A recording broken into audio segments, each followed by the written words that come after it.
Le premier miracle de Jésus dans l'évangile de Marc est un exorcisme.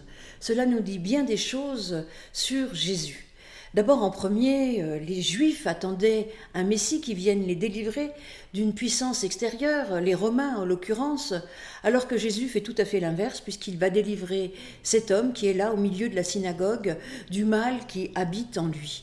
Ainsi, cela nous indique que l'on peut être prisonnier à la fois de nos douleurs ou de notre haine et que Jésus vient pour nous délivrer justement de ce mal qui habite en nous et que le mal n'est pas forcément à l'extérieur de nous. Ensuite, ce miracle, cet exorcisme est aussi une création d'un humain nouveau.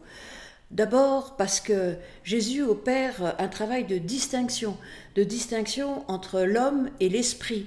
D'ailleurs, dans le texte, on ne sait pas trop qui parle, si c'est l'homme, l'esprit, les deux, puisque l'esprit dit « nous » en parlant de lui, d'une seule personne. Donc on ne sait pas trop. Jésus opère ce travail de distinction puisqu'il extirpe l'esprit de l'homme.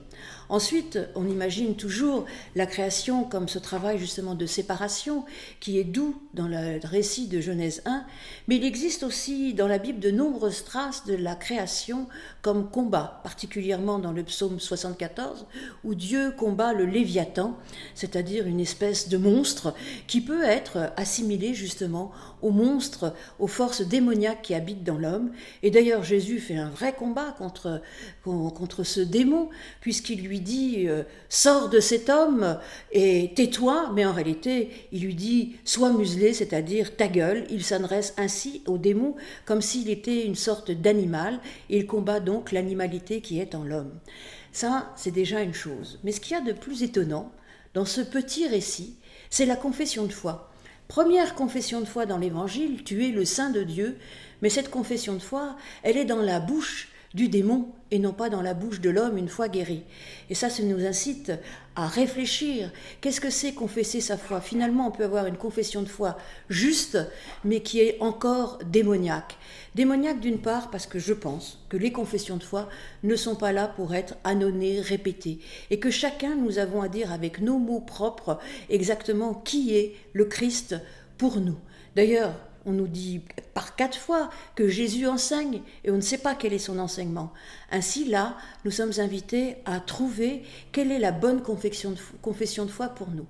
Et ensuite, là où le démon se trompe et où sa confession est démoniaque, à la fois il le reconnaît mais il a peur de lui. C'est-à-dire qu'on peut reconnaître Jésus et avoir peur, alors que ce récit nous invite tout à fait à autre chose. Il nous invite à ne pas craindre la présence du Christ en nous et au contraire à remplacer tout ce qui nous enferme, tout ce qui est mauvais en nous ou tout ce qui est néfaste en nous, pas forcément le mal, nous ne sommes pas forcément mauvais, toutes ces forces néfastes qui font que nous sommes enfermés, coupés des autres, eh bien nous sommes invités à remplacer tout cela par la présence bénéfique et vivifiante du Christ en nous.